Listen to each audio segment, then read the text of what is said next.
volcanic forces, 4 miles from the seafloor, and a mile into the warm trade winds of the North Atlantic Ocean, are the dramatic cliffs and spires of Madeira.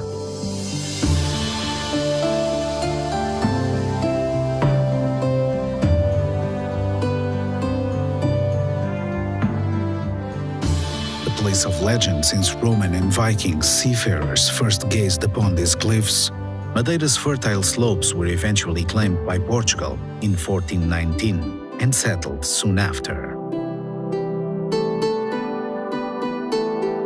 The volcanic activity may have settled down millennia ago, but the island's rich soils and spring climate means Madeira explodes in lush vegetation all year round.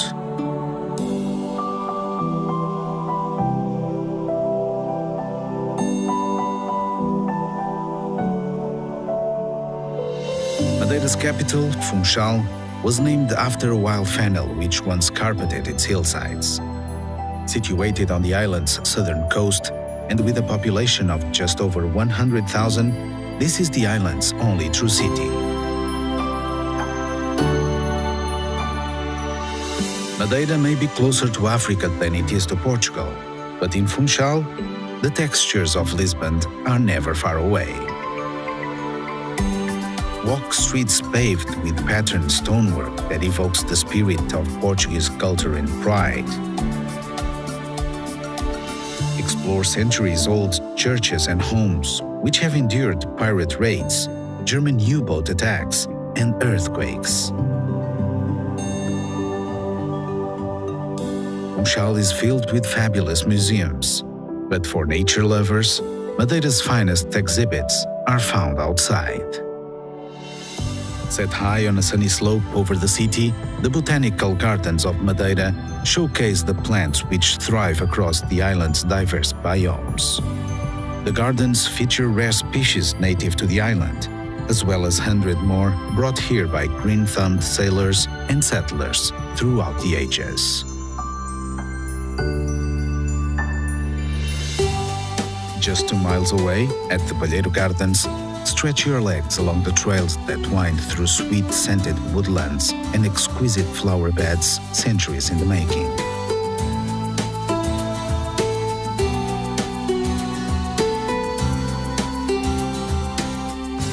As Funchal developed in the 1800s, wealthy residents moved further up the hillside to escape the noise and smell of the bustling port.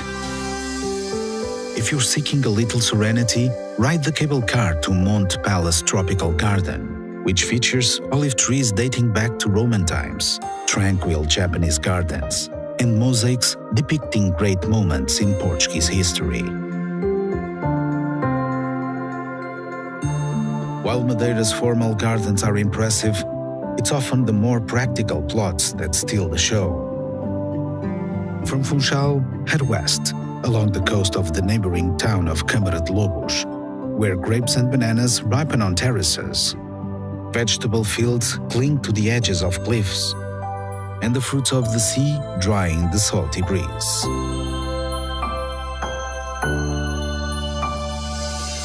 Câmara de Lobos is the gateway to Cabo Girão, one of the world's mightiest cliffs.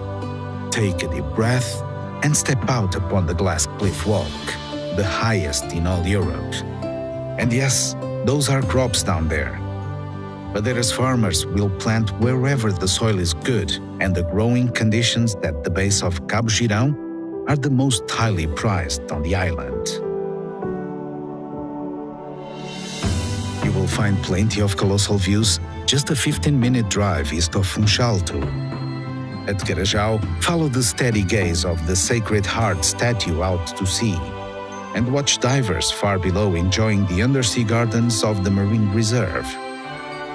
If you feel like joining them, ride the cable car down to the clear waters below. While Madeira certainly can't lay claim to the world's sandiest beaches, its dramatic cliffs, warm waters, and coastal towns more than compensate. Just around the corner, in Caniço, Reis Magos Beach is the perfect place to chill out and enjoy a little reflexology.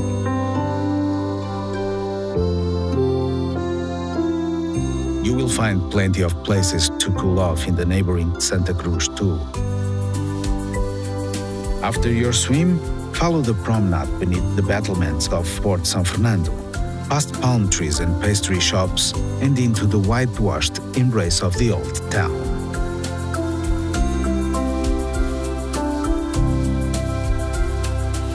Madeira's modern ring road and tunnel system strings together coastal towns and beaches, each one a little different from the last.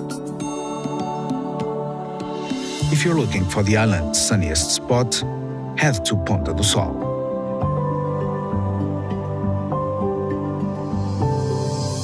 If you've got a sweet tooth, relax in a cafe in the old sugar town of Arco da Calheta and enjoy a homemade honey cake. And if the rumbling sound of breakers echoing off the cliffs is your idea of relaxation, spend a night or two at Pol do Mar. While Madeira's south coast offers the best sunshine, the north coast offers plenty of drama and adventure. Feel the power of the wild Atlantic in the natural swimming pools of Porto Muniz. From the town of Seixal, hike the Levadas into Madeira's mist-covered interior. While at São Vicente, descend into the caves and lava tubes and learn about the volcanic forces which shaped this island. After exploring Madeira's underground world, treat yourself to a blast of pure Atlantic air at Ponta de São Lourenço, the island's easternmost point. Follow the path along the narrow peninsula, which dips like a dragon's tail into the sea, only to resurface again in the far-off deserted islands.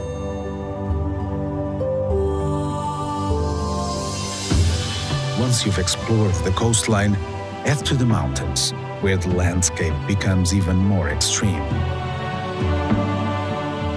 Less than an hour drive from Funchal is Pico do Arieiro, Madeira's third highest peak. Even at this harsh altitude, where the views stretch away forever, vegetation finds a home amid the nooks and crannies.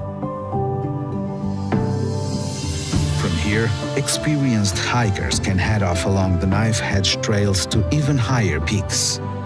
The same peaks that guided Portuguese explorers to Madeira 600 years ago.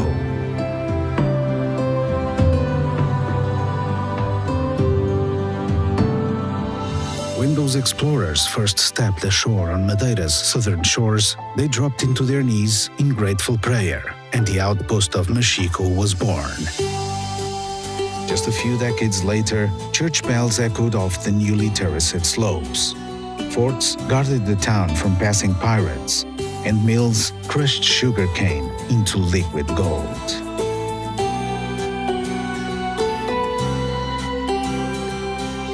Each spring, the citizens of Machico and towns all across Madeira decorate their streets with floral carpets and give thanks for their island's riches and bounty.